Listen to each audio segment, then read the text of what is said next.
নমস্কাৰ। DWLPUPৰ 4000 শিক্ষক নিযুক্তিৰ তৃতীয়খন প্ৰভিজনাল ডকুমেণ্ট ভেৰিফিকেশ্যনৰ তালিকা লগতে এখন জাননী প্ৰকাশ পালে। আপোনালোকে গম পাইছে ইতিমধ্যে প্ৰায় 900 মানুহৰ নাম প্ৰকাশ পাইছে, 900+ কেণ্ডিডেটৰ নাম প্ৰকাশ পাইছে আৰু ইতিমধ্যে পূৰ্বৰ দুখনৰ ভেৰিফিকেশ্যন হৈ গৈছে আৰু আপোনালোকে লগতে যিখন নটিচ প্ৰকাশ পাইছে নটিচখনো দেখিছে। আমি সবিশেষ আলোচনা কৰিম। কাট অফ কিমানলৈকে কমাৰ সম্ভাৱনা আছে সেই বিষয়ে আলোচনা কৰিম। ভিডিঅ'টো স্কিপ নকৰি শেষলৈকে চাব। আপোনালোকে দেখিছে যে 10/2/2024 তাৰিখত এইখন প্ৰকাশ পাইছে আৰু ভেৰিফিকেশ্যনৰ তাৰিখ দিছে 12/2/2024 পৰা 13/2/2024লৈকে আৰু ইয়াত লিখিছে যে in continuation to the office notification vide number দিছে 27/1/2026 and notice number so dated 31/2026. The third document verification list of candidates is published in the official website of DW Assam.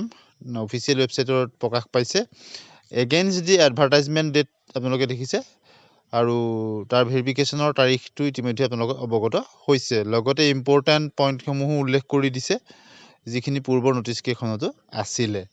গতিকে তৃতীয়খন তালিকা প্ৰকাশ পোৱাৰ পিছতে এটা কথা গম পোৱা গ'ল যে ইতিমধ্যে যি প্ৰথম দুখনত তালিকাত নাম নহা বহু প্ৰাৰ্থীৰ নাম আহিছে।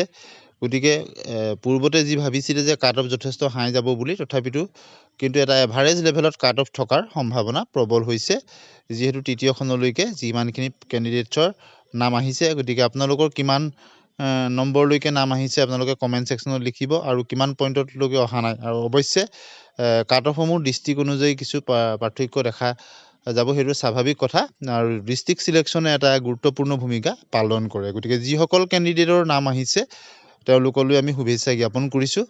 ভালদৰে আপোনালোকে ভেৰিফিকেশ্যনসমূহ কৰি লওক আৰু পৰৱৰ্তী সময়ত যিহেতু এবচেণ্টিসকলৰ কাৰণেও এটা সুযোগ দিয়াৰ সম্ভাৱনা আছে, যিহেতু আগৰ কেইখনতো তেনেকৈ এবচেণ্টিসকলৰ কাৰণে সুবিধা প্ৰদান কৰিছিলে আৰু তাৰপিছতেই মেৰিট লিষ্ট মেৰিট লিষ্ট প্ৰকাশ পাব নে ফাইনেলি প্ৰকাশ পাব এই কথাটো এতিয়ালৈকে অৱগত হোৱা নাই, কিন্তু খুব বেছি লিষ্ট প্ৰকাশ যে নাপাব যিহেতু আগন্তুক নিৰ্বাচনৰ অধিসূচনা হোৱাৰ আগতেই সেই নিযুক্তি প্ৰক্ৰিয়া সম্পন্ন কৰিব।